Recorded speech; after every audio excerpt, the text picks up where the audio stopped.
right, thank you everybody for joining us. We are here for net neutrality in court. What's next? As many of you know, last month, the three-judge panel in the DC Circuit Court upheld the FCC's 2015 Open Internet Order. And we're here to talk about what's that mean and what's next. So let's get things started here.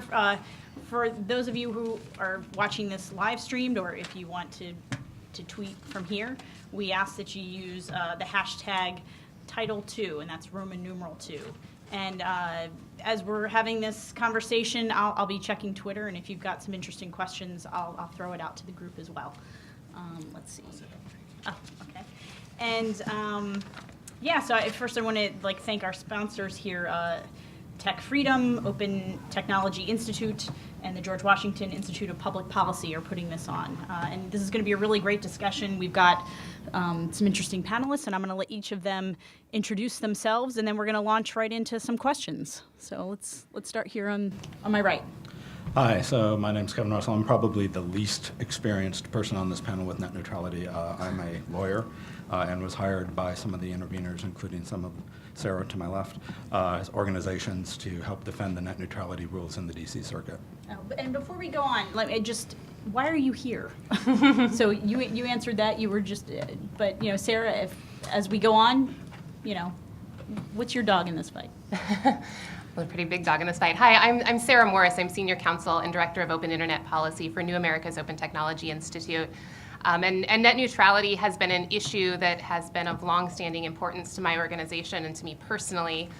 Why is it important? Net neutrality ensures that all users can access the lawful content of their choosing, and that the internet remains an open platform for innovation to flourish, for people to organize, to communicate, to access resources such as educational materials, job applications, and net neutrality allows them to do so without any fear of interference on the part of their internet service provider. Okay.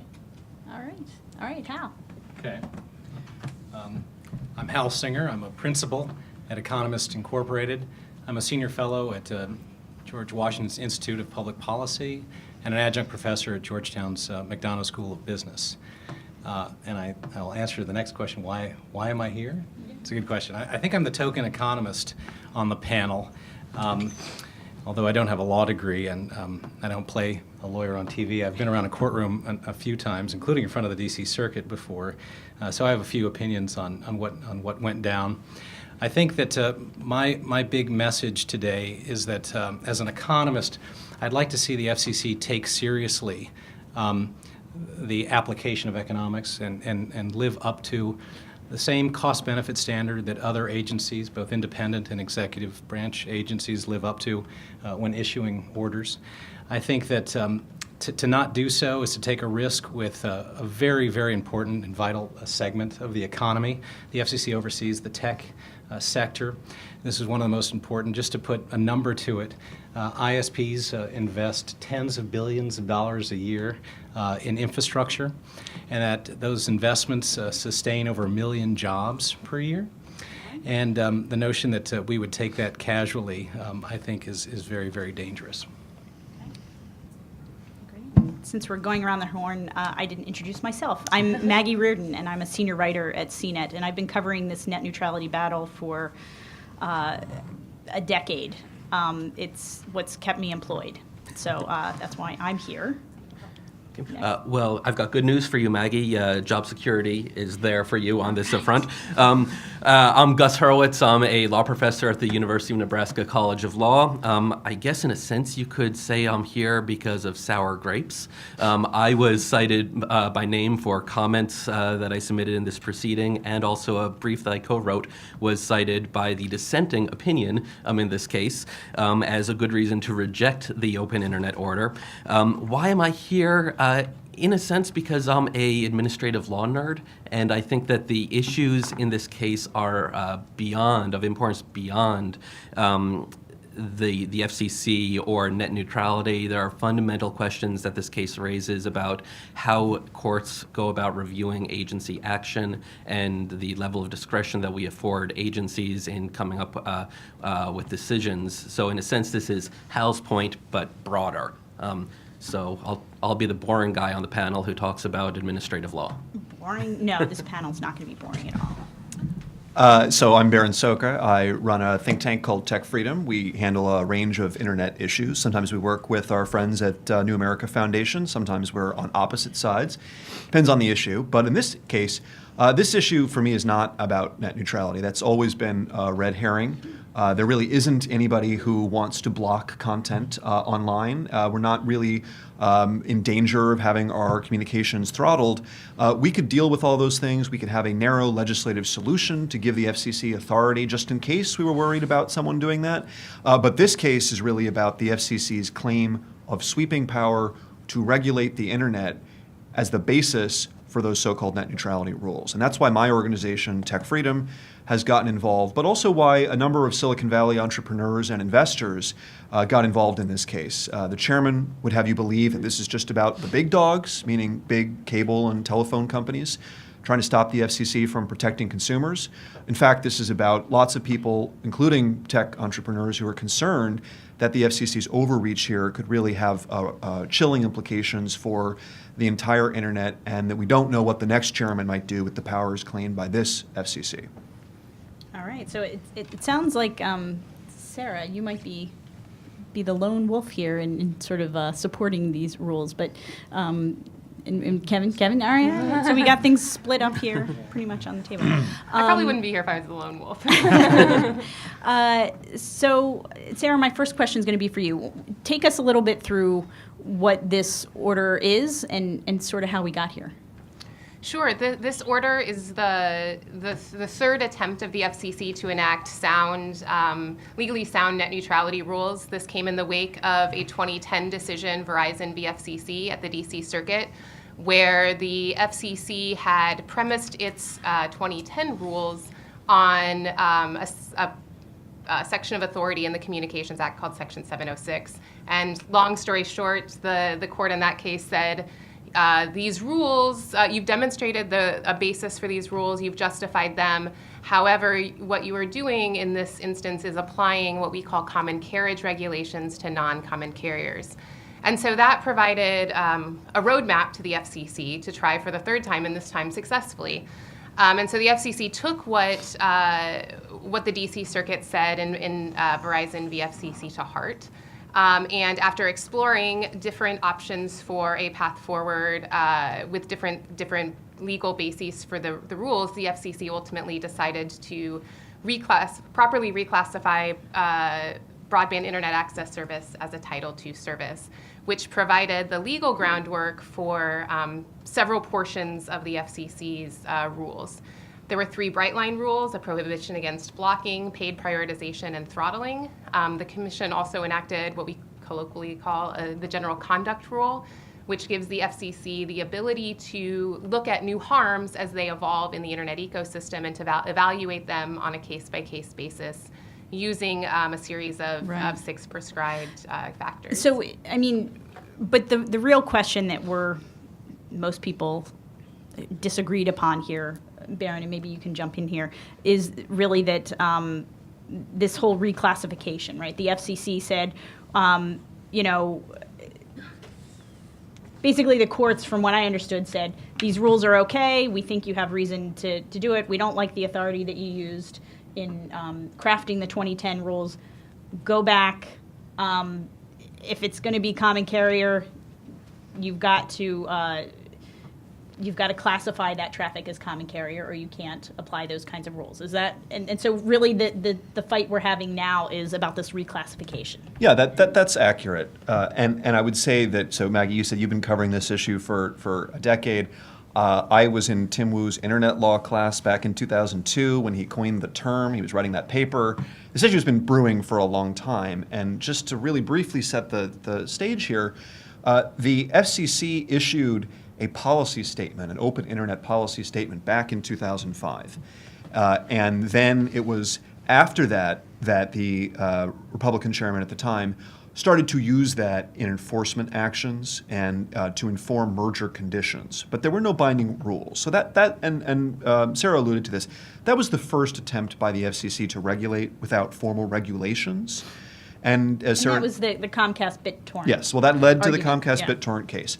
And I'm glad you mentioned that, because to me, that was the fork in the road. So in many policy debates, you can look back on it, you can find some point where there was a better way to resolve the issues.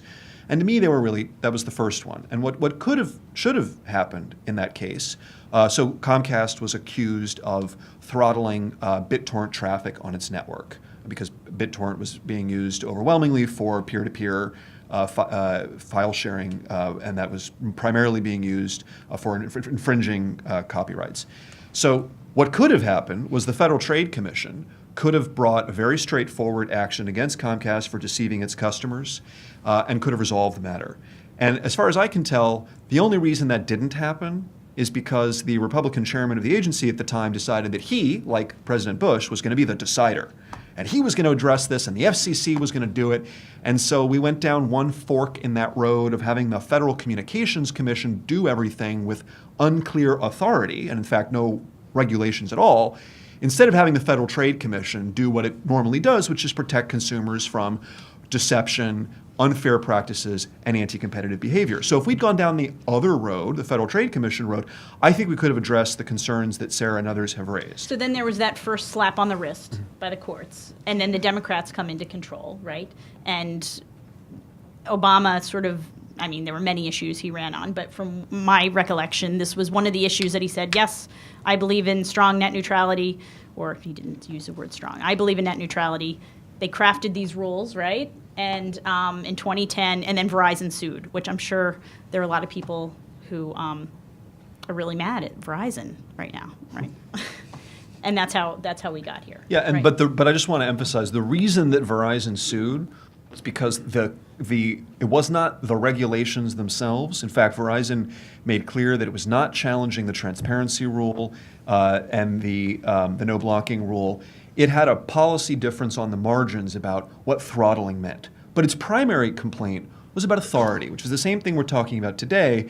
And it was the claim that ended up, as Sarah mentioned, it ended up being the case that the court in that case said the FCC could do anything it wanted over any form of communications under Section 706 of the 1996 Telecom Act, as long as the agency came up with some story about why that would promote broadband. So that was the first sweeping claim of authority. And as you said, when the court finally decided that case, the Verizon decision came down, the agency could have used that form of authority to issue new net neutrality rules. Instead, it used that form of authority plus reverting to Title II, the provision of the 1934 Act that was used to regulate the old Ma Bell telephone monopoly. Right, okay. Well, there's a little bit more to the story than that. I mean, the other thing that happened in Verizon was that the court said you could not enact anti-blocking rules. You could not enact the anti-throttling type rules without reclassifying. And so it wasn't the case that the commission had the opportunity. It wasn't the case that the commission could simply reenact the rules it wanted to enact under Section 706. And in order to do what they wanted to do, they had to reclassify. I just want to quibble as a lawyer here, just because this is really important. The court, much of what you said is accurate, but the part that's a lawyer smackdown. Isn't this what the courts are deciding now? Did they In have part. to, right? So the point that you keep getting us to, Maggie, is was this necessary? Did the FCC have to invoke Title II, or could, as Kevin argues, the FCC simply have used Section 706? And Kevin is correct that what the court said was, if what you do goes so far as to amount to common carriage, you cannot do it under Section 706, because the one thing you can't do. But Berin, they said anything beyond a multi-factor test, essentially. I mean, common carriage would be any bright line Right. rule. But let me just break this down for our viewers. So remember, there were 3 rules in 2010. So the transparency rule was not being challenged by Verizon, and indeed the dissent said that there were other bases on which that rule could have been upheld. So then the issues were, and Kevin alluded to this, the no blocking rule and the throttling rule. On the no blocking rule, and this is where Kevin slightly elides a detail, what the court actually said was that the FCC had not adequately briefed why the court could have upheld a no blocking rule under Section 706. And I say this because actually I think it's very clear if you read the decision that the court in the last decision was essentially inviting the FCC to try again under Section 706 and was hinting very strongly that the no blocking rule would have been upheld. The issue was that the FCC didn't litigate that case very well, and there was an intervening case that happened between the time the briefs were filed and the time the court decided the case, called Szóka, that really ended up being the thing on which everything was decided, and the FCC simply failed to ask to file new briefs, and so they waived their argument to defend the no blocking rule. Hal, one quick point, and then I'm going to move us on. Yeah, because I don't think that we've told the full story yet on Verizon v. FCC, and critically what the FCC did there in the 2010 order was really, really different than what it's done in the 2015 order. With respect to paid priority, which is what Judge Williams says is the whole ball of wax, in 2010, the FCC decided to treat paid priority under a case-by-case regime. That is, we're going to call them as we see them, but they created a presumption that any such deal would be in violation of its rules. In contrast, in the 2015 order, the FCC embraced a blanket ban on paid priority. This is an important distinction, at least to an economist. And with due respect, when Sarah said that the court offered a blueprint, she mischaracterized it. The blueprint that they offered, and in fact, the chairman used the word blueprint. He said, we're going to follow the blueprint of the court and follow the Section 706 path under the Szóka decision. That is to treat paid priority under a case-by-case regime and flip the presumption around. But how the court in this case, and I know you want to get on, Maggie, but I think taking us back to the context of why we're here and sort of where we're at in the process, the court has ruled, and with acknowledgement of the petitions for rehearing that have been filed, the majority in this case agreed that that Judge Tatel, who also decided this case a majority in this case alongside Judge Srinivasan, they acknowledged that the FCC had in fact done what the Verizon v. FCC decision had laid out, and were proper in the order that they put forward and the way that they enacted the rules. Okay. So the crux of it, though, I just want to stop here. The crux of this is that there's a lot of disagreement about how the FCC interpreted the Verizon decision in terms of how they should go forward. And I think the FCC clearly interpreted the way Sarah and Kevin are talking about here, that they felt that they had to go through with Title II, whereas I think the other side feels that there was still some authority under this other section of the Communications Act. But we have so much to cover that I don't want to keep arguing the same point, because everybody keeps saying 706 Title II. It's like, what the heck are they talking about? Can I quickly add another point that we need to have on the table moving forward? All right, okay, all right. So I've got bad news for everyone here. Moving forward, this isn't what the courts are going to care about. The courts are going to care about so we have the D.C. Circuit panel opinion. There are a bunch of petitions now that have been filed asking the entire D.C. Circuit to review that opinion, and if no matter what happens, there then could be petitions to the Supreme Court to review the D.C. Circuit's opinion.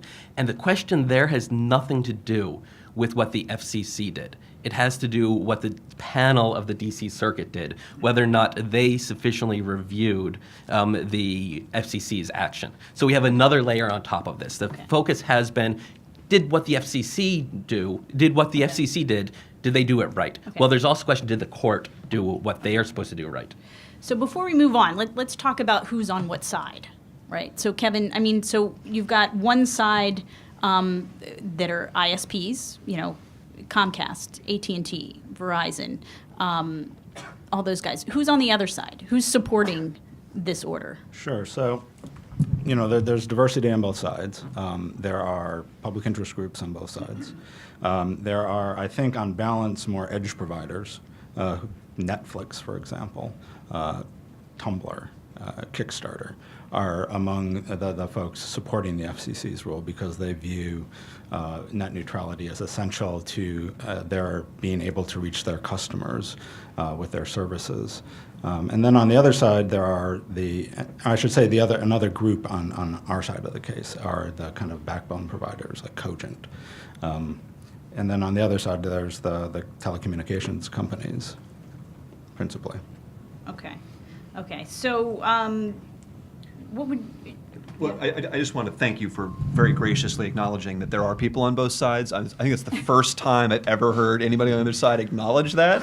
So I sincerely appreciate that. And I just want to emphasize that, again, for us, this is not about net neutrality. It's about the FCC's underlying claims of legal authority.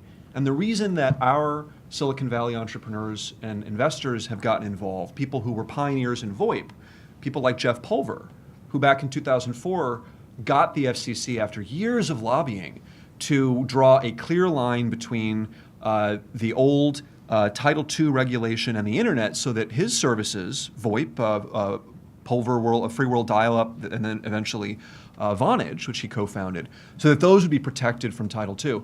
The reason that they are getting involved in this case is they are worried that the FCC has erased that line and that whatever the agency is doing now for one policy end could be used for other ends in the future.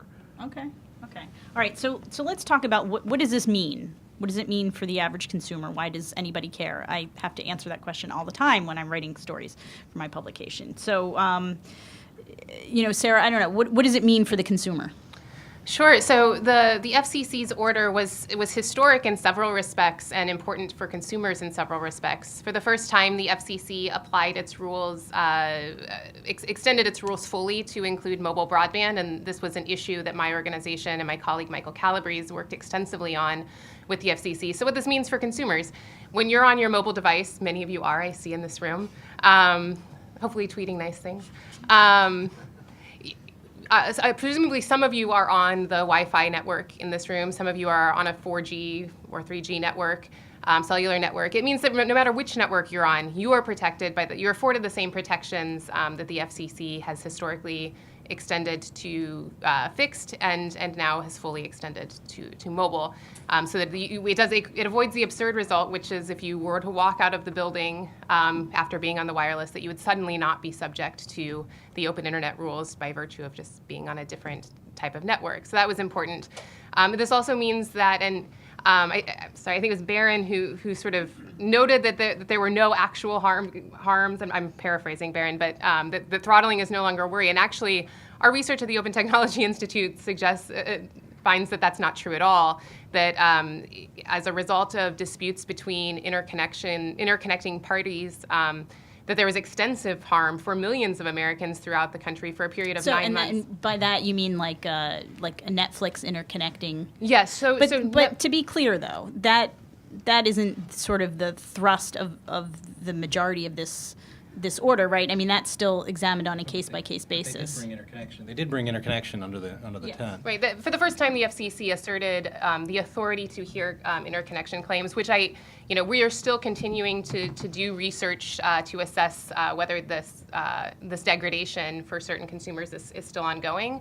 But we are hopeful that the assertion of authority will have a chilling effect on the type of egregious behavior that we saw. The interconnection point is interesting because, and this is part of the challenge in one of the petitions I read, that the chairman had announced around the time of the notice of proposed rulemaking in May of 2014 that interconnection was off the table. So one of the challenges under the Administrative Procedures Act is that the parties weren't given proper notice that interconnection would be. But to answer your last question.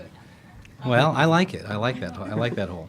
To answer your question about how are consumers going to feel, I wanted to bring you back to Judge Williams' dissent, and in it he was very upset with how the FCC ignored economics generally, but in particular failed to cite a single article on the economics of two-sided markets. You would think that would be critical to understanding how ISPs interact with content on one side and with end users on the other. No citation. Had they bothered, they'd find out of this principle called the seesaw principle, and that is, and I'll try to put it in English, that any contributions that an ISP could get off of the content providers would put downward pricing pressure on the other side of the market. That is, consumers would face lower prices to the extent that the ISP could raise some money off the backs of the content providers.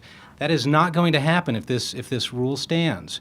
In two ways. One, as I said, paid priority arrangements have been banned right? And number two, interconnection agreements are now subject to what are called the just and reasonable standards, which effectively means that ISPs can't really charge anything. They have to charge based on incremental cost, but the incremental cost of terminating the traffic is effectively zero. And if there's any doubt as to what Chairman Wheeler wants, I suggest people go to the charter order in which they explicitly said interconnection would be set at zero. So what we have here from consumers' perspective is that the big content behemoths, I'm talking about Netflix and YouTube, will never have to make a contribution to the overhead of the infrastructure of the ISP.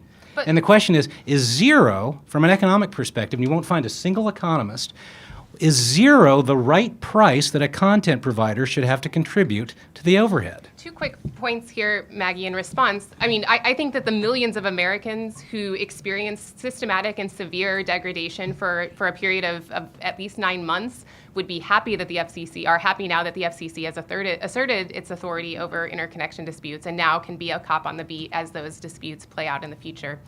I want to be very clear about where we're at in the proceeding too, and Maggie, you may be getting to that down the road, in which case I'll just be very brief at this point. But we are at a point of well-settled law that with the exception of a couple of narrow and extraordinary paths forward for a reversal of this decision.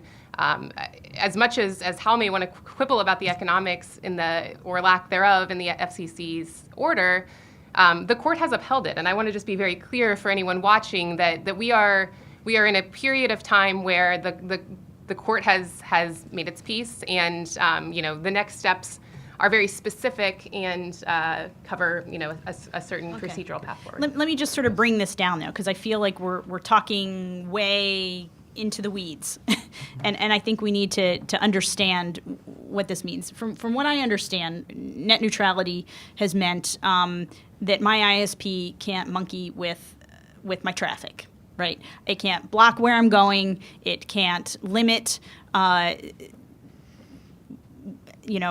access to Netflix or some other site, right? On the other side, I think, Hal, what you're saying here is, but we're leaving out, because there is no paid priority, these ISPs can't make money a different way and then lower rates for consumers. Well, we've got zero rating. That's happening. It's how is that not a violation, I guess, of net neutrality? And it seems like the industry is able to move forward with some sort of new business model. And by the way, I might mention too that the ISPs I've spoken to, I mean, nobody did paid priority because nobody really thinks that there's any money in it. I don't know if there's really a market for Netflix to be paying, right? So whatever. But go ahead. Okay, so a couple of things, and I'll try and keep this both brief and at an appropriate level. First, on the zero rating question, this is an active discussion. A lot of folks think that zero rating is a violation of net neutrality principles. A lot of folks think that it isn't. Some folks point to it as an example of why the net neutrality principles are problematic. So this is a very active discussion. But it was explicitly in the order said that the FCC would decide on a case-by-case basis, right? So allowing the wireless companies to have some freedom, at least a little bit, to explore different business models, right? Right. Along this one dimension, and this is really, in a sense, my core axe to grind on this issue. As Hal was saying about this literature on two-sided markets, basically. There was an entire economic literature in the 2000s that was developed to study the effects of net neutrality. And the results of that literature showed it could be good, it could be bad, it could be harmful, it could be beneficial to consumers. It depends on a lot of things. And I submitted comments to the FCC that introduced a lot of this evidence. And when the order came out saying, no, this is the rule we're doing, I said, okay, I want to see the explanation for this. And they could conceivably come up with an explanation, and I want to know what it was. And there wasn't anything. They just ignored the entire body of economic literature that developed to answer this one question. That's not cool. And to Sarah's point, Sarah's exactly right that this is, by and large, now a settled point of law within with respect to the FCC. It frankly is unlikely that the D.C. Circuit will grant en banc review, and it's always unlikely that a court will get to the Supreme Court, even if this, as I think was. And we're going to get to that. Okay, but the point that I want to make here is, yes, with respect to the FCC, this question is settled, but the broader question that is central to how the D.C. Circuit decided this case is very active at the Supreme Court. Okay. There are a lot of important questions here that are unsettled. Let's move on here. What exactly did the court decide? Can I just, Yeah, sure. I just, before we move on from this interconnection thing, I'm not sure people are clear what we're talking about.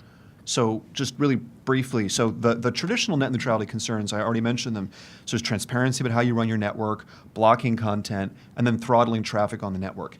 Interconnection is a different thing. It's about how the Comcast network interfaces with, say, Netflix. And so I think what Sarah's talking about when she talks about this 9-month period was that there were allegations that Netflix made that its traffic was being degraded because broadband providers were holding it hostage. And so that was used as an argument for the FCC to add on another rule to the new open internet order regarding interconnection.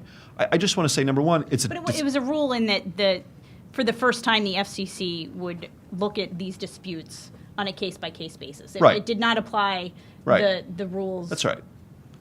to those situations. Okay, but the important thing to note here is there is a very active debate about what actually happened. You've heard one side of it from Sarah. I would encourage those that are watching to read Dan Rayburn, independent streaming media expert who commented on this and who debunked all of Netflix's claims and pointed out that what they were really doing was they were playing hardball with broadband providers because, in fact, while most people here assume that it's broadband providers who have the market power, it turns out actually that companies like Netflix really have market power because they have content and they have things like House of Cards that they can withhold. They've actually withheld that from Time Warner cable customers in one dispute in order to try to exert leverage with them. And the point is just that Netflix ended up getting a better deal through all of this. Instead of having to pay these third-party providers that had previously carried traffic to the Comcast network, they got a better deal, it would seem, from Comcast. They saved money on that. But they weren't happy with that. They then tried to go to the FCC and get that same thing for free, which essentially means, to Hal's point, that the broadband provider has to bear that cost, which means that it gets passed on to all of the broadband provider subscribers, which means that non-Netflix users end up paying for a cost of Netflix users. So this is the kind of thing, when Hal talks about economics, to put this in real-world terms, that's what we're talking about. The FCC is being used as a pawn in these battles between companies that are just trying to save a buck, and this is true on both sides. Yeah, but I just want to be very, very clear about what our research showed, which was, regardless of who was at fault in the disputes between, and it wasn't just Netflix and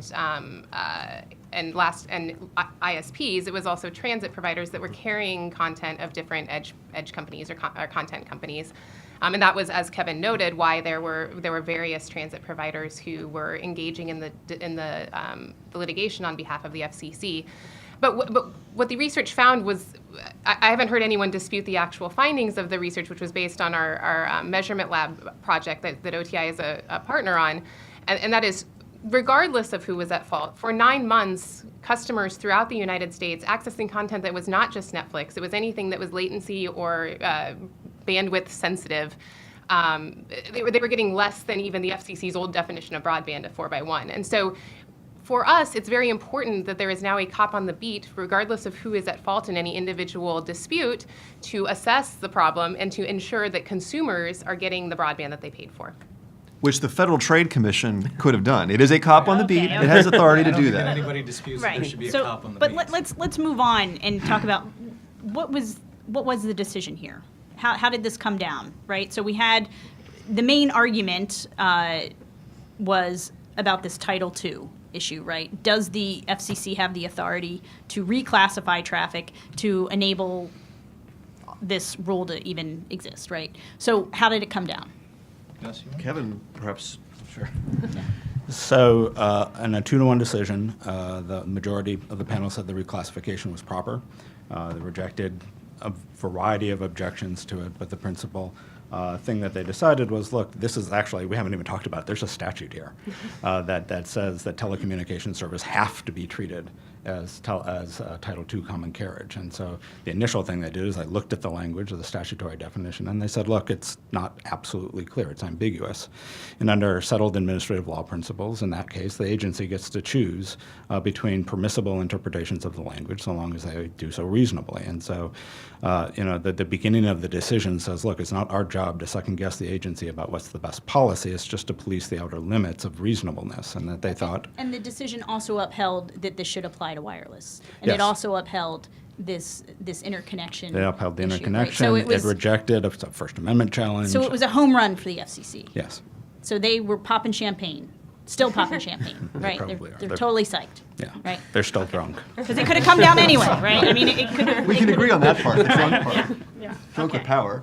Okay, so so then,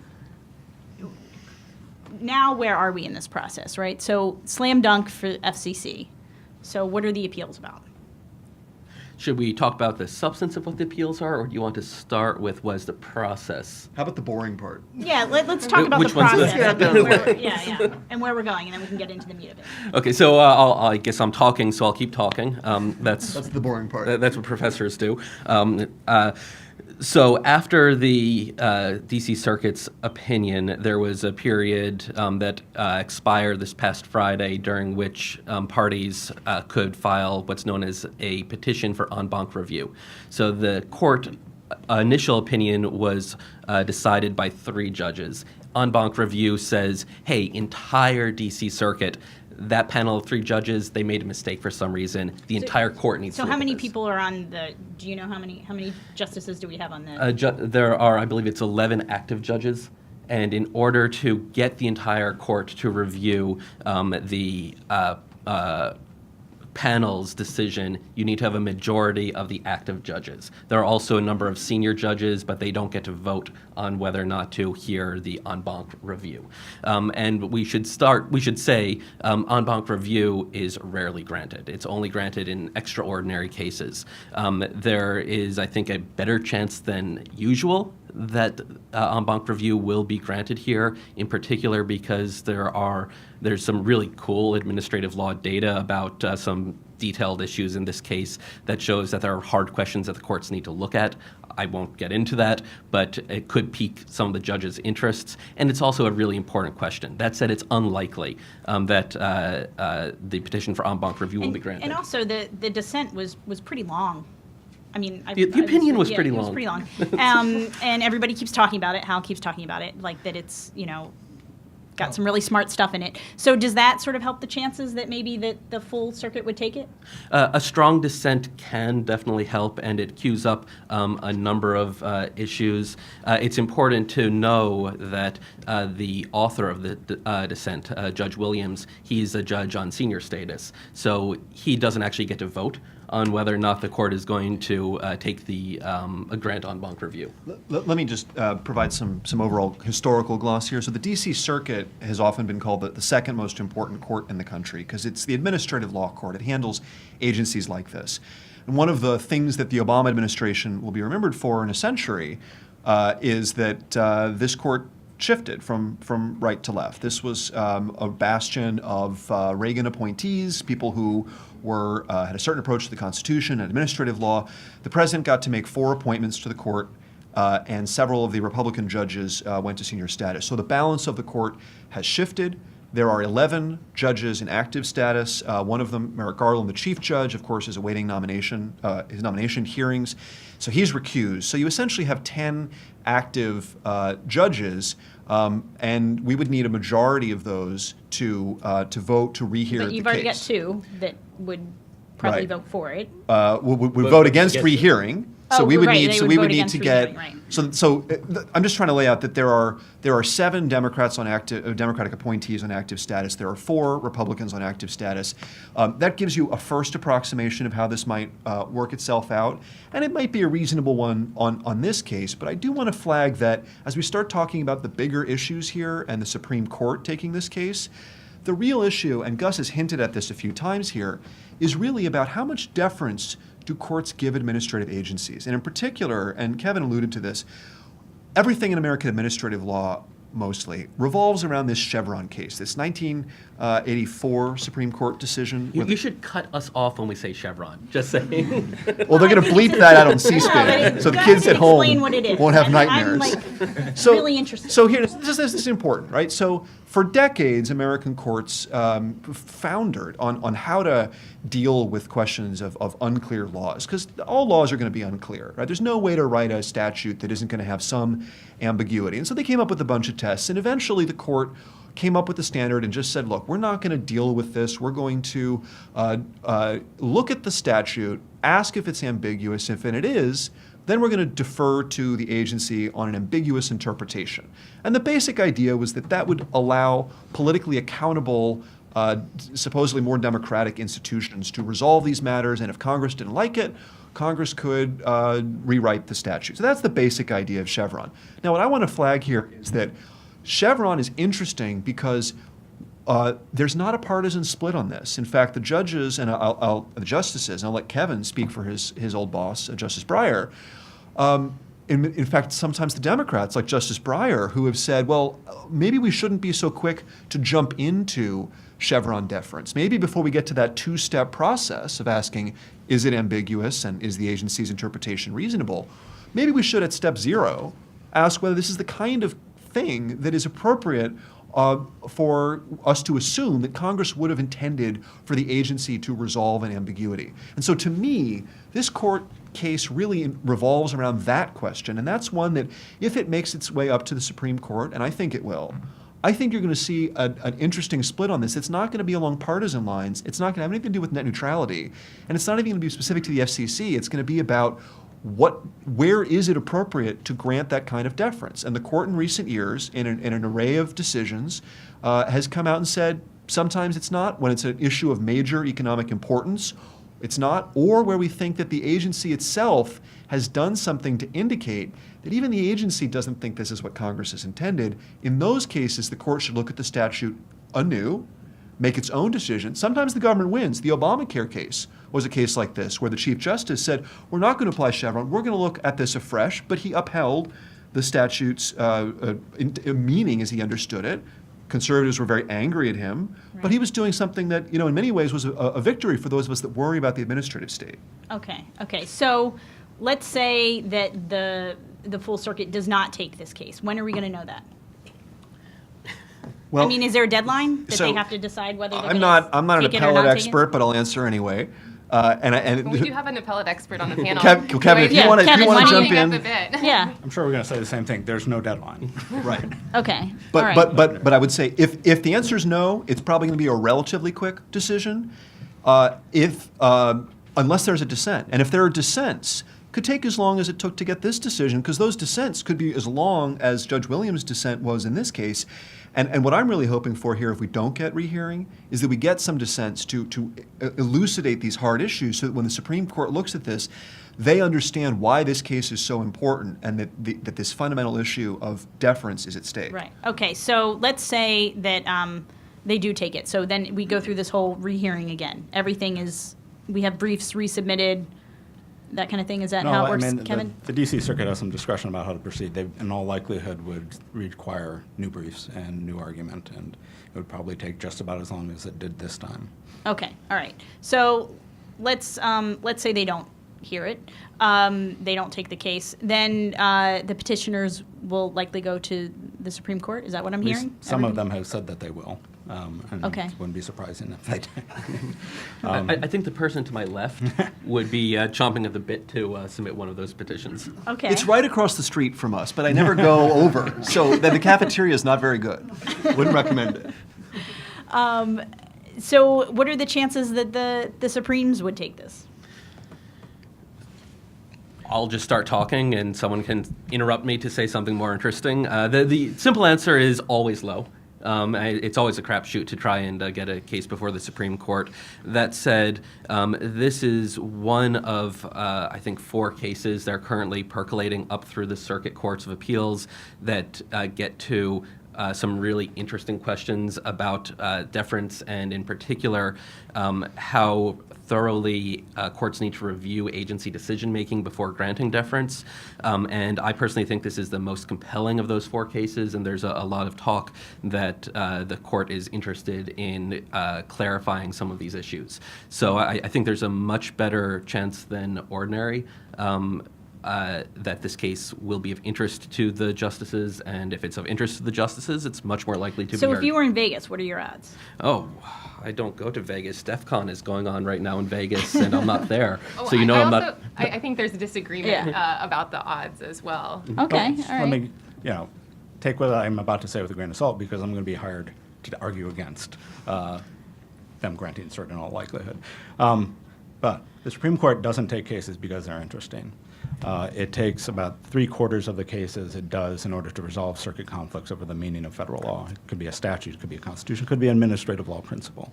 I haven't seen any circuit conflict alleged of any relevance in this case. The petitioners had an incentive to identify any such split because it's also a reason to grant rehearing en banc, and they didn't.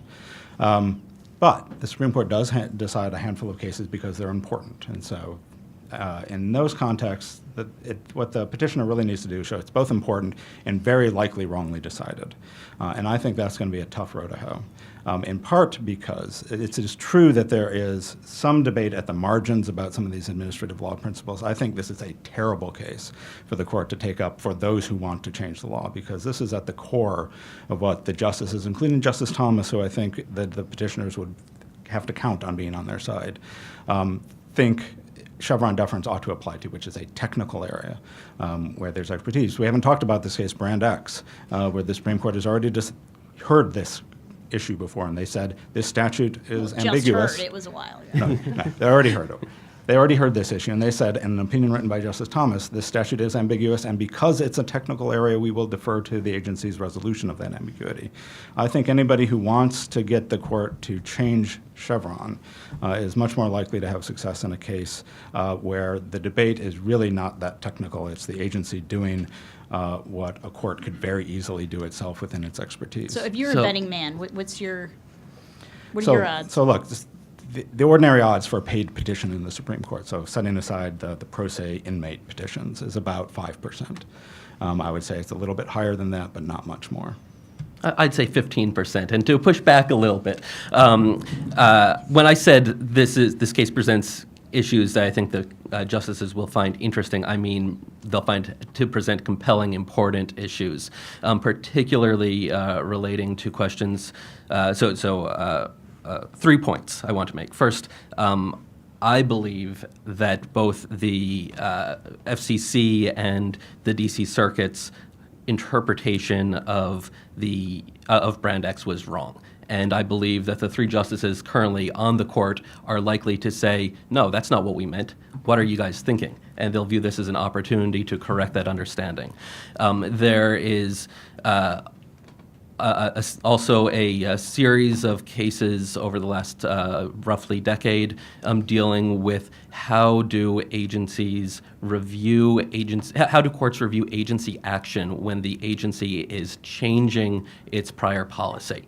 And there's some really cool empirical evidence that shows if courts grant, and I should give a shout out to the author of this work, Chris Walker, a professor at Ohio State University. Everyone's going to rush to Google that now, right? This work shows that in cases where an agency is changing its prior policy, if courts grant deference, they're more likely than not to affirm the agency's holding. If they do not grant deference, they're more likely than not to find the agency's decision problematic. This is an incredible discontinuity amongst agency decision-making and deference doctrines. And that could be fascinating to the courts. To take us out of the weeds just a little bit, though, and to Yeah. get back to your question, Maggie, about likelihood, I think it's important for those in the room and those watching to remember that the threshold, there's 2 thresholds that have to be met here. One is that you have to convince the DC Circuit to rehear. But if we're talking about the Supreme Court, you have to convince the Supreme Court to actually hear your case, Right. Which is a very rare occurrence, as He's as putting Kevin in at pointed out. 15% Kevin's saying 5%. How about you? I mean, I won't quibble over percentages, but it's much less likely than it's unlikely, highly unlikely that it gets heard. If it gets heard, it still has to be decided favorably for the petitioners in order for my other panelists to the left of me to get the outcome that they want. And so, we're talking the about other question though, like, timing wise, when would we expect the court, if they were going to take it? Would it happen like this year? 2024. But see, this all, remember, there's two courts we're talking about. So the Right. first thing is the DC Circuit rehearing, and as we said, that could take a year if there are dissents being written. And if I have to pick a percentage number, I think the odds are 100% that we get dissents. If the decision is not to rehear the case, I think the odds are 100% that we get at least one strong dissent, if not several, further elaborating upon our concerns. Now that means... So one thing I'm thinking is right now we have a Supreme Court where there are 8 justices, right? It's unlikely if this case were to get to the Supreme Court, if it were to be taken by the Supreme Court, that we would have 9 justices by then, hopefully. Well, it depends how long this drags out. And if I'm right that we're going to get, let's say that everybody in the panel probably agrees that rehearing, just in general, is unlikely. And maybe the rehearing doesn't happen because these are the kinds of issues that at a level of complexity where the court might say, these are things that the Supreme Court needs to resolve, right? So for whatever reason, let's just say that the DC Circuit denies rehearing, but there are these dissents written. Those dissents, the whole thing may not be resolved until into the next administration, right? And it could very well be that by the time the issue goes up to the Supreme Court, because so there'll be 45 days beyond when the DC Circuit finally announces whether they're going to grant rehearing. If they say no, we have 45 days in which to file our petitions at the Supreme Court. As far as 90. An additional 90? Is it reset? 90 total. Well, it's 90 total. It's already been 45. So I No, was it starts again. okay. So again, I'm not an appellate lawyer. This Seems is like why it's they gonna pay take forever. This is why you pay Kevin the big bucks to remember that it's reset at 90. So we have another 90 days. Okay, from then, right? So it's 3 months. And then the Supreme Court doesn't have a particular shot clock. I mean, I don't know what happens. It seems like a black box to me. And the point is that you could very well see a ninth justice put on the court by this time. If someone is elected who wants to make the FCC great again, the whole thing could be mooted because the FCC might give up or not. I mean, who knows? Hard to predict. But the point is that this is actually likely to take a long time to be resolved. And when it does get up to the court, again, I think we're going to have dissents that will make this seem like a much more important case than it normally would. So I think the odds are a lot higher than 15%, but I don't know where to put them. Okay, well, let's just assume that maybe it doesn't get to the Supreme Court. What happens then, right? I mean, we've got a presidential election coming up. We've got Congress. Before, people were saying that they were going to do something. I mean, is this like this issue's over, I lose my job, or I have to find a different issue to be an expert on? I mean, I don't really want to have to do that. No, I'm just kidding. If you can judge by the language in the Republican Party platform, I think it's pretty clear they even use the phrase common carrier. And that suggests to me that a Republican president would likely unmantle or dismantle the common carrier regime. So while it's true that so long as we stay with a Democratic president and we don't get this reheard by the Supreme Court, I think it's there. But that's very different from lasting protection. It's ephemeral. It's going to be vulnerable. These net neutrality protections are going to be vulnerable to every national election, and so that's why I hope we'll get a chance to talk a bit on this panel about the prospect of giving the FCC and proponents of net neutrality lasting protection through a legislative compromise.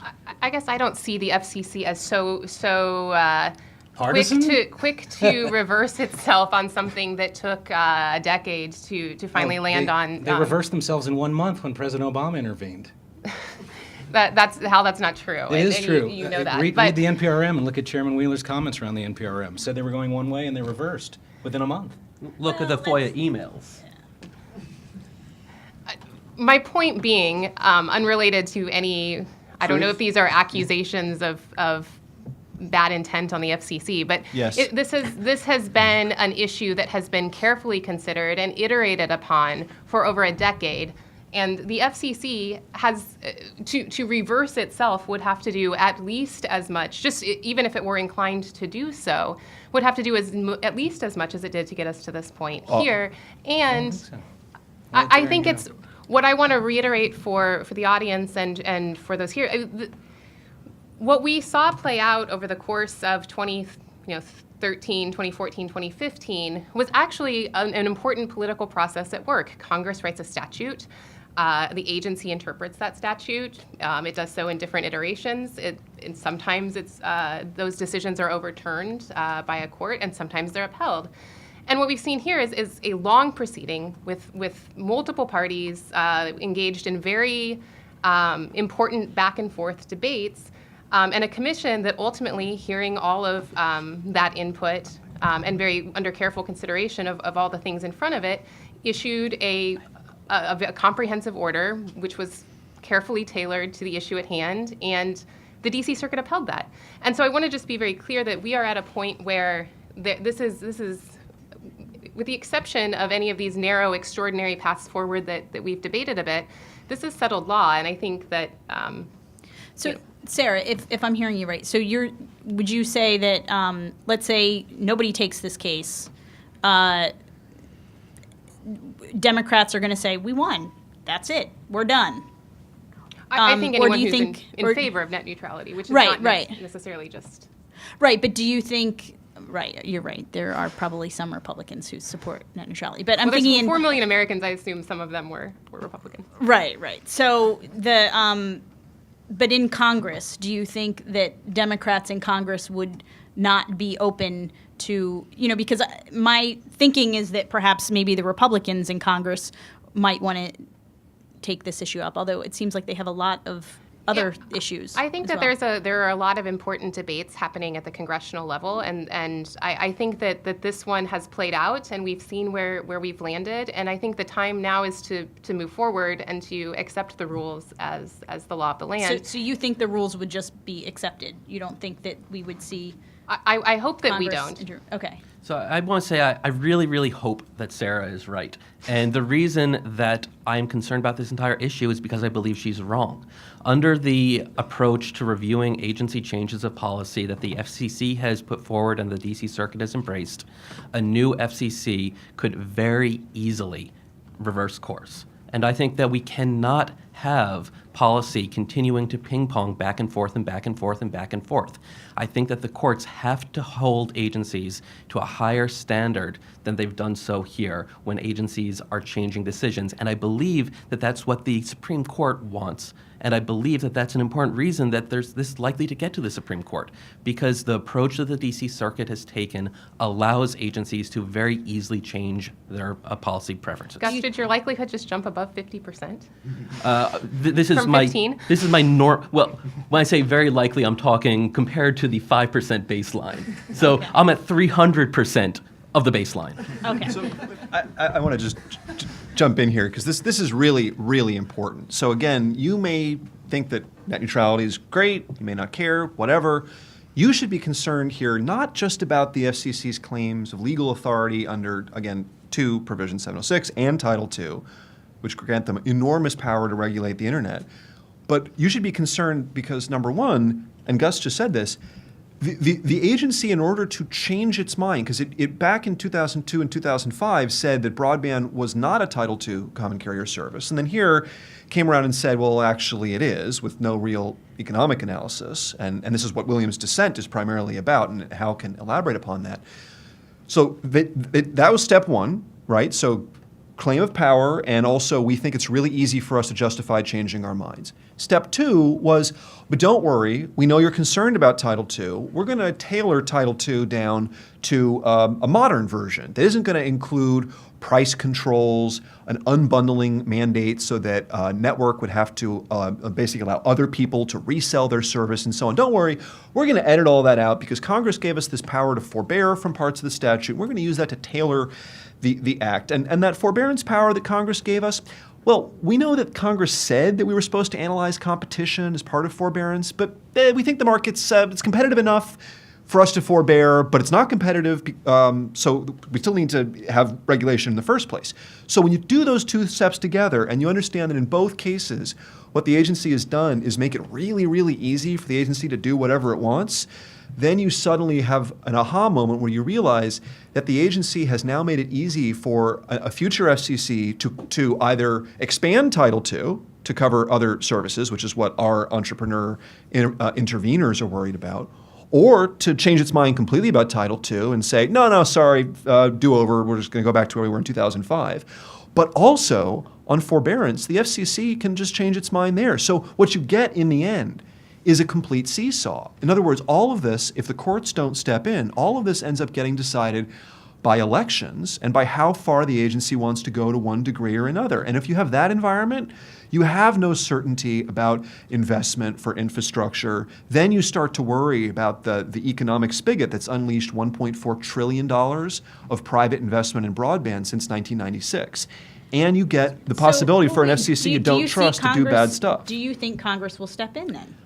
Absolutely, because Republicans have already proposed a legislative deal that would give the FCC authority, just as as Congress passed legislation back in 2006 to do this, that would give the FCC authority to address the core issues of net neutrality, which again, I think is unnecessary. I'd prefer to have the FTC do it. But Republicans have offered that deal, and contrary to what Sarah said about there being a rich debate, the reality is that because the president made this a partisan issue where he drew a line in the sand. It was already a partisan issue. Oh, sure. It's been a partisan issue both ways. But again, hold on. Let's remember. 2006, Republicans passed a COMM Act update, a rewrite of the Communications Act that gave the FCC authority to enforce the open internet policy statement. So they were ready to do a deal, and it didn't work out. Okay. Then in 2010, the Democratic chairman, to his credit, and Henry Waxman tried to negotiate, and Republicans thought they were about to win the House, and so they didn't want to do a deal, and so that moment was passed. And now Republicans have offered a deal in complete sincerity, and Democrats have not met them. Oh, come on! They offered a deal as the Democrats were running their victory lap. Why would they take a deal?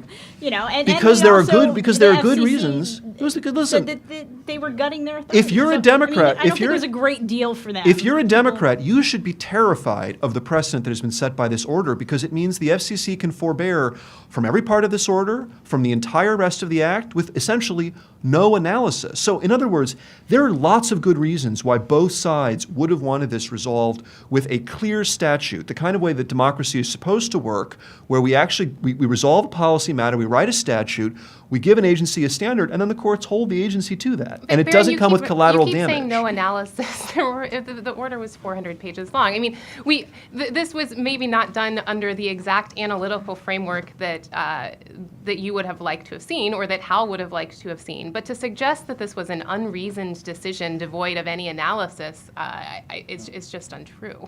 Okay, Do we want to make apologies to Tim Brennan and then cite him now? You should explain what you're talking about. Hal, do you want to? Well, Tim Brennan was one of the three chief economists that Judge Williams cited. Former FCC chief economist, economist, and a Democrat. That the FCC ignored in its rulemaking. We talk about analyses, but I'm just going to stick to the economic analyses. I'm not going to talk about the non-economic. But with respect to economics, there was really nothing done on this score. As to an economist, you'd have to demonstrate that not only does your policy generate benefits in excess of the cost, but you'd also want to rule out the possibility that some less restrictive alternative, like case-by-case treatment of these paid priority arrangements, could generate even greater net benefits. And there's a one-line dismissal. Despite the fact that three former chief economists were jumping up and down saying, consider less restrictive, there's a one-line dismissal, no analysis, just with the word cumbersome. We think case-by-case would be too cumbersome. Never mind the fact that they relied on case-by-case to take care of zero rating cases, which are effectively the same thing to an economist. I want to pick up on one thing that Berin said, if that's okay, on the major economic import or major economic significance. He's quoting from a Supreme Court case called King versus Burwell. And the issue there is whether deference should be granted when the agency is making rules that could generate, quote, major economic significance, end quote. And Berin mentioned also infrastructure. and we talked about the tens of billions. I want to tell you about what's happened since. And now we have some data coming through on ISP CapEx, which to me is quite frightening. In 2015, where we had about 3/4 of the year under the Title II regime, we had for the first time since the recession, we had a decline in ISP CapEx, at least among the top 12 ISPs. And one other data point, in the first 6 months of this year, if you look across the top three, they're unfortunately the only three who've reported so far, but they are the biggest three. We've had a decline of $2.3 billion in CapEx in the first 6 months of this year compared to the first 6 months of 2014, which is the last 6-month interval under the Title II regime. What the ISPs are doing, it appears to me, is throttling back on their investment, and I do think that this is an issue of, quote, major economic significance, end quote, given how much money is at stake. But hell, under the order, throttling isn't allowed.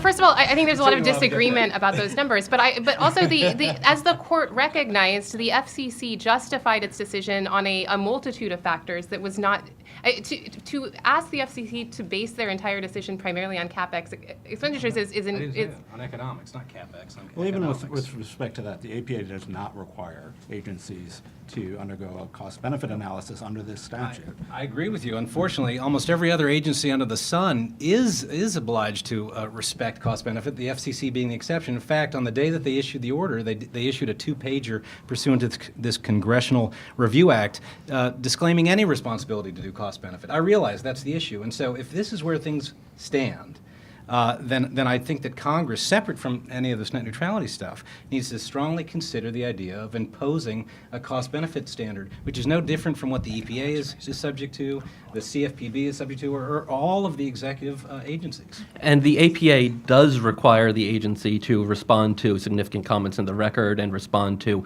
facts in the record. And there was a great deal of economic evidence that the agency ignored, misconstrued, or frankly misstated.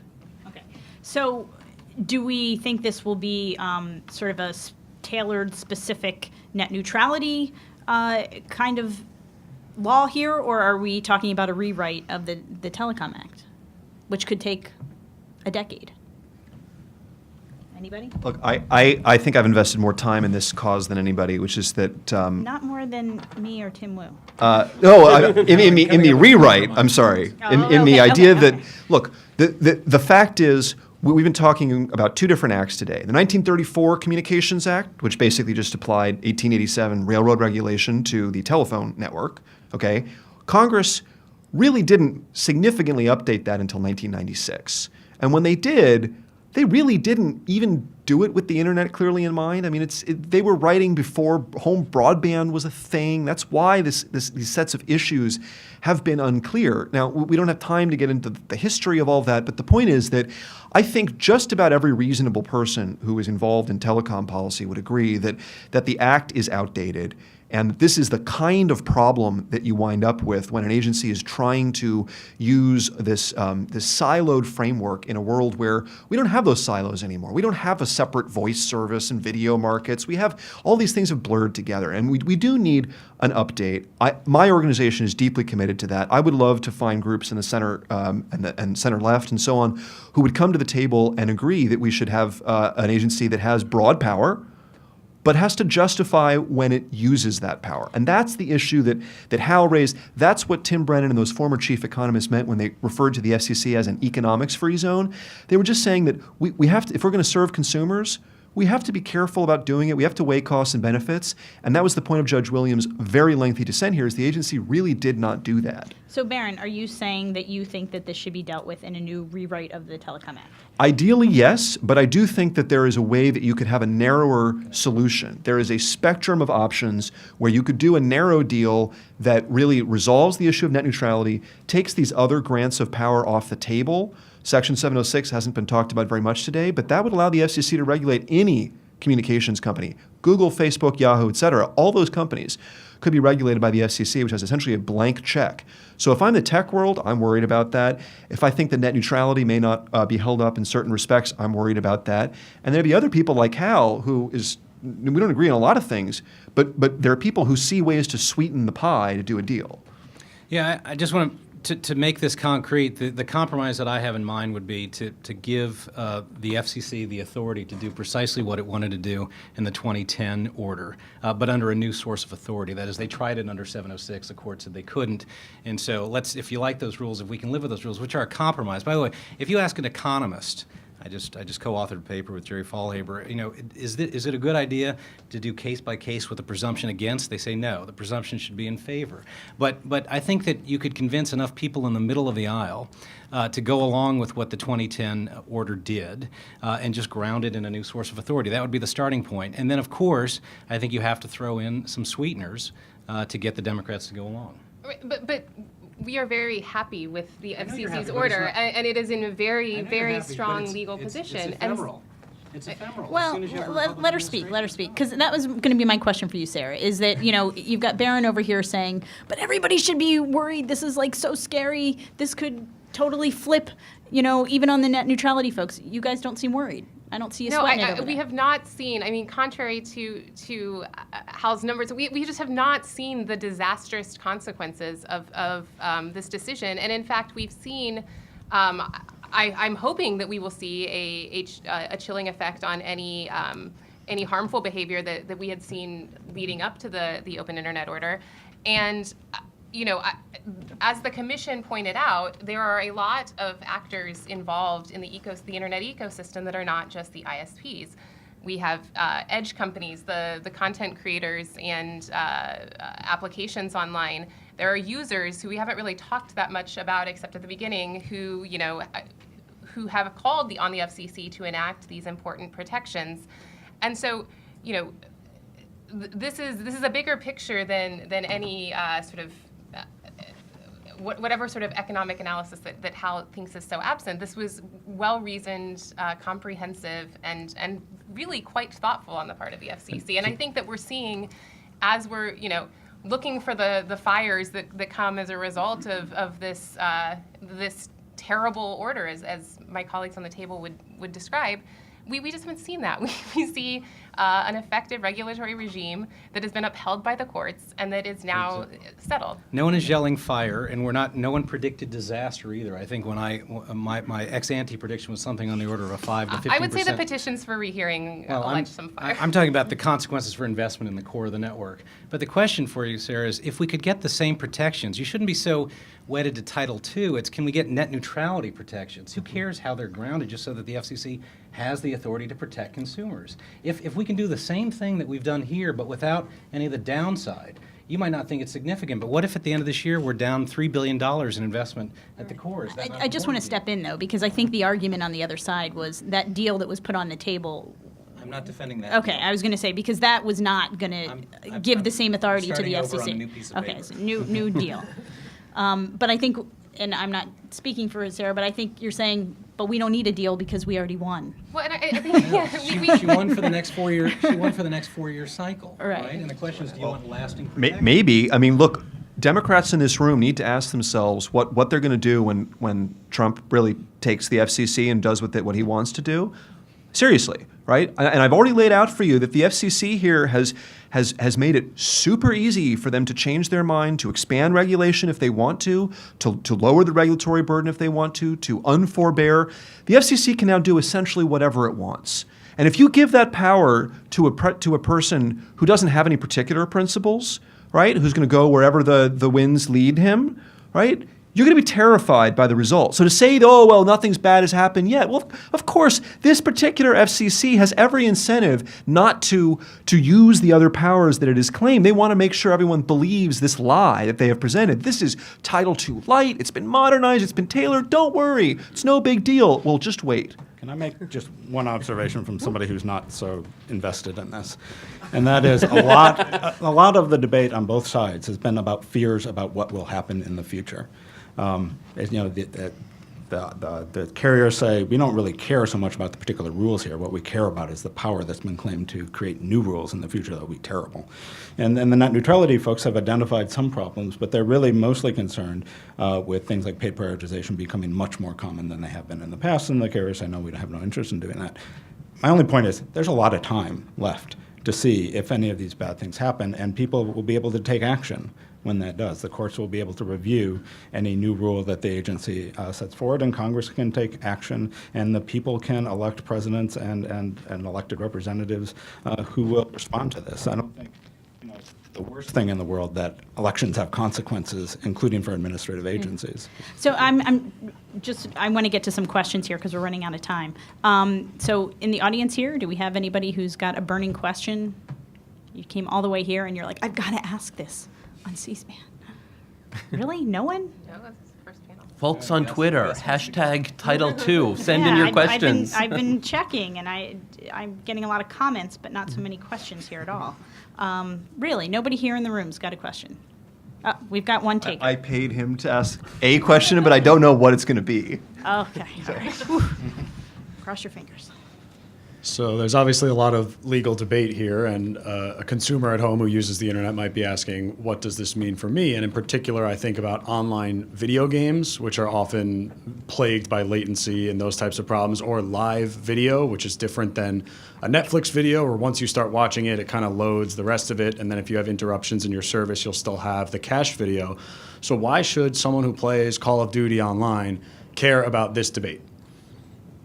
Okay, who wants to answer Well, that? in case you didn't figure that out, that was the beautiful Evan Swartztraber of TechFreedom. So he's alluding to one of our core concerns, which is, again, I keep saying that most of this policy is not actually that controversial, but there are issues on the margins, right? So setting aside the debate we were having about Netflix, there is this core debate. We've talked about paid prioritization a few times on this panel.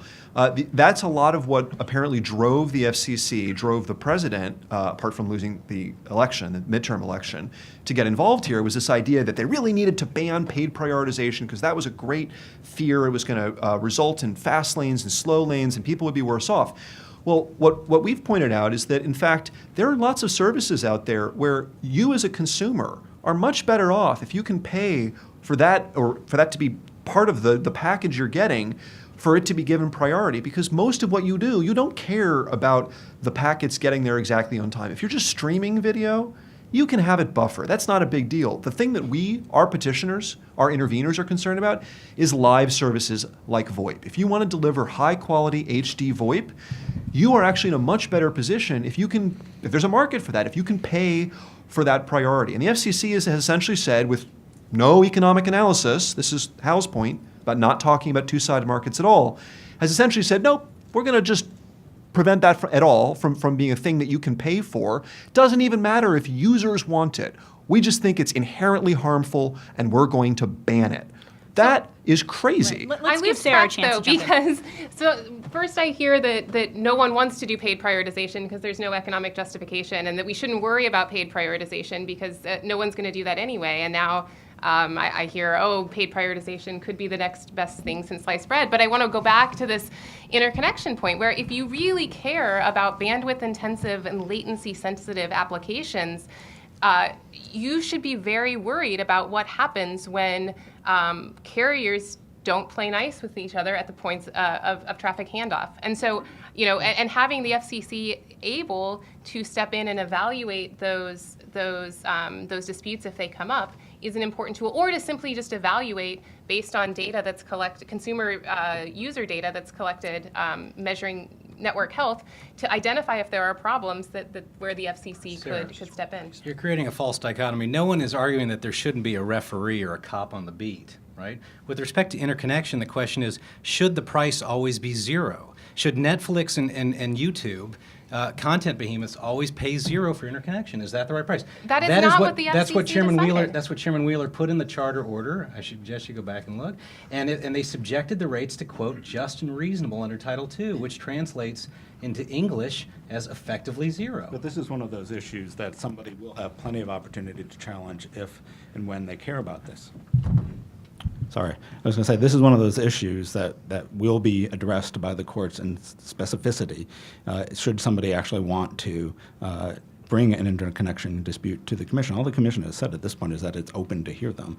It's yet another example, I think, of why so much of what people are complaining about is really not really ripe to be resolved by the Supreme Court. So I have a question, though, because I think one of the other arguments here on the other side was that if we have these rules, and you sort of alluded to this, that you're seeing a decline in CapEx spending, but I think the other argument is that ISPs would not introduce new kinds of business models, but we haven't seen that. We've seen some zero rating plans. So again, we're not really seeing this bad effect that a lot of companies said that they. In fact, Maggie, I think that what we want to see, my organization and many of our allies, is for the ISPs to compete on the merits of the service they offer to consumers. And so our worry has always been that as you allow these new models to happen on the sort of other side of the market, as Hal said, then that disincentivizes the carriers from upgrading their networks on the consumer-facing side because they have another way to monetize the networks on the edge-facing side. Well, so I don't see one how- of the things in the background here that's really that informs a lot of the debate over this issue is type 1 versus type 2 errors, problems that you see and problems that you don't see. Historically, the model has been, hey, companies go out and come up with new ideas and put them on the marketplace, and if they're problematic, you'll get in trouble. The concern on the Berin side of the equation here is now companies need to get permission from the FCC, or they're constantly concerned that the FCC is going to actively be policing their business models. And Sarah's really, I think, just really demonstrated the point here by saying, well, if we allow companies to develop things that monetize the other side of the market, they're going to have less incentive to compete. Well, actually, they have more incentive to compete because they have another way to compete. One of the reasons that we haven't seen much development or interest in developing paid prioritization type business models is because everyone's concerned that the FCC is going to come down like a hammer. And in all fairness, the rules have only been in place for a year. So, there are many years that nobody was. Well, no. The 2010 order pretty much wiped out paid prioritization as well, with the presumption against. They took that to mean that we basically can't do this. And even before then, there's a long-standing concern here about regulation, and the telecom carriers have known, hey, if we do anything involving paid prioritization, then, and I apologize for using OTI as a bit of an evil henchman here, but if we do anything involving paid prioritization, the OTIs of the world, they're going to go out and trumpet this and use as a political bludgeon to regulate us. They're not going to give us the opportunity to compete. So we need to take this off the table. You're acting as if this paid prioritization, what the FCC did in their 2015 order was they identified 3 egregious practices: blocking, throttling, and paid prioritization. And those were the only 3 bright line rules. They did say that they would evaluate other concerns on a case-by-case basis with a very specific set of criteria, but I am just not seeing the disastrous consequences of these 3 narrow bright line rules. I don't know how you could characterize paid priority as egregious. You couldn't find a single economist who would say that a voluntary arrangement that makes 2 parties better off and makes consumers better off is egregious. And the problem is that you're never going to see the missed opportunities. So of course we're not going to see the problems because they're not given any opportunity to happen, either the good or the bad. And there could be good here. I just want to emphasize that a lot of the push for net neutrality has been in the name of permissionless innovation, which is another short catchphrase that everyone believes in, right? Just like if you ask people, 80% of Republicans think net neutrality is a great idea. It's hard to argue against any of these abstract principles, but think about permissionless innovation, right? What that has meant for those pushing for regulation has been, well, we don't want the broadband provider to say no to my service.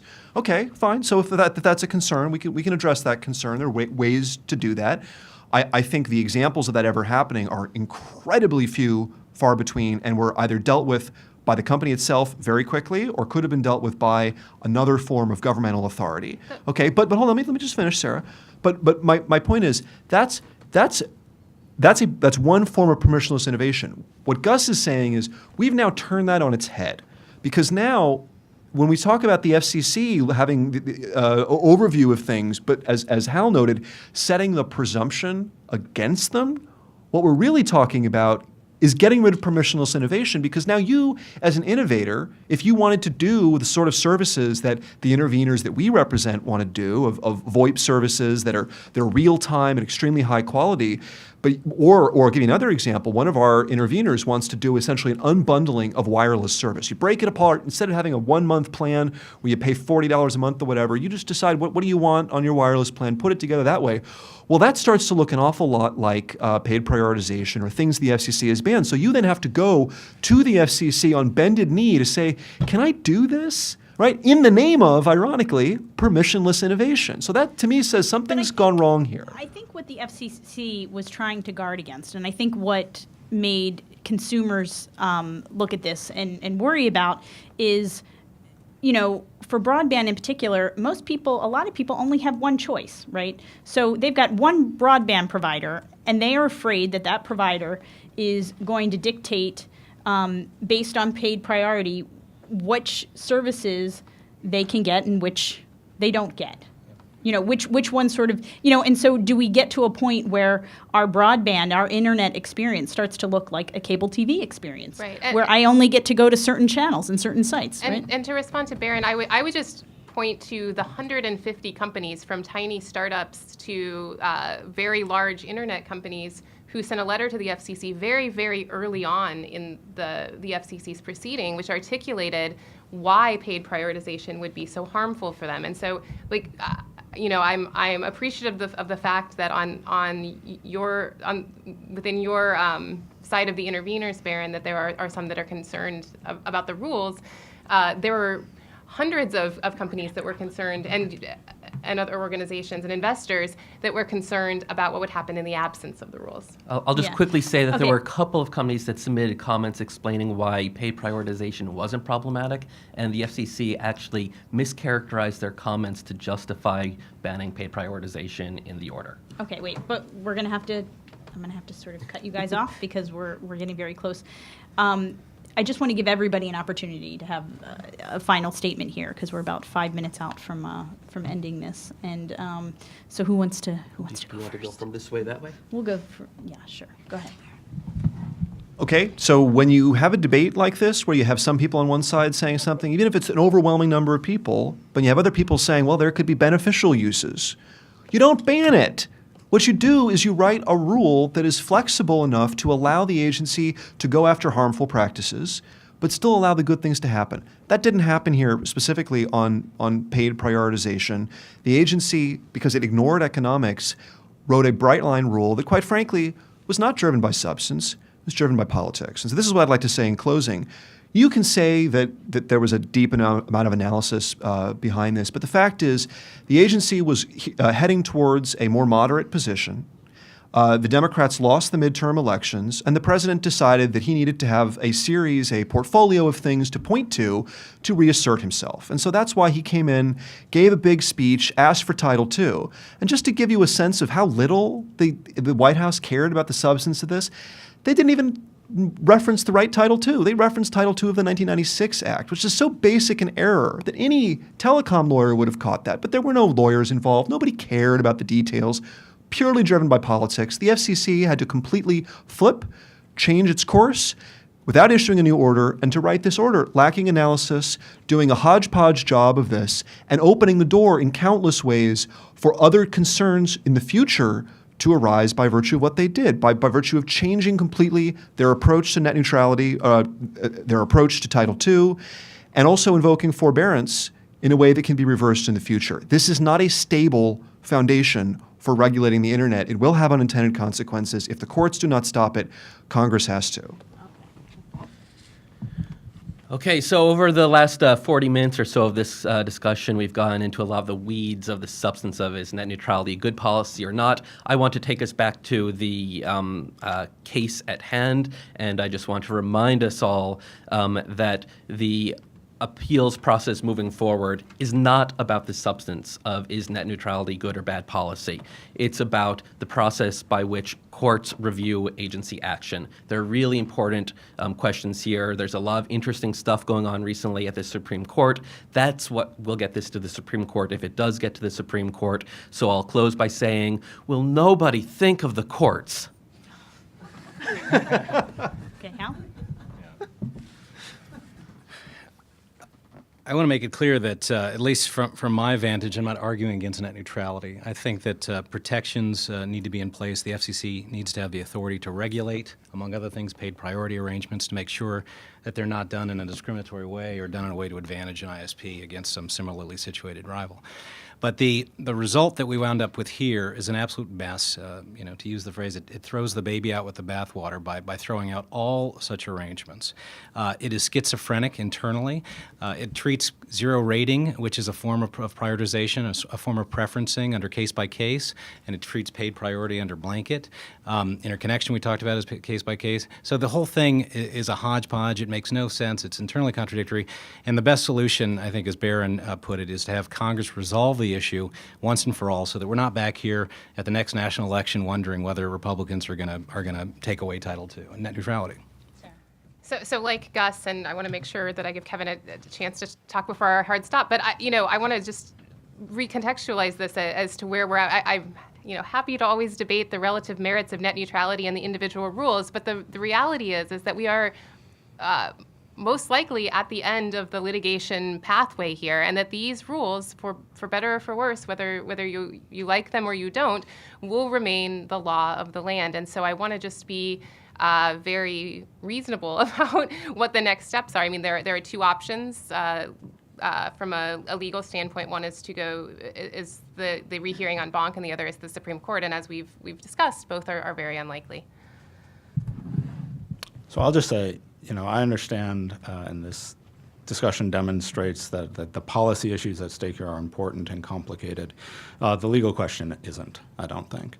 This case involved a straightforward application of settled administrative law principles that recognize that judges are not economists and are much less well-suited to deciding what policies are good or bad for the internet than are the folks at an expert agency like the FCC, no matter how much you may disagree with them. And as a consequence, I think, if somebody doesn't like the rules that have been issued here, they're much better off going to Congress or winning an election than trying to get this overturned by the courts.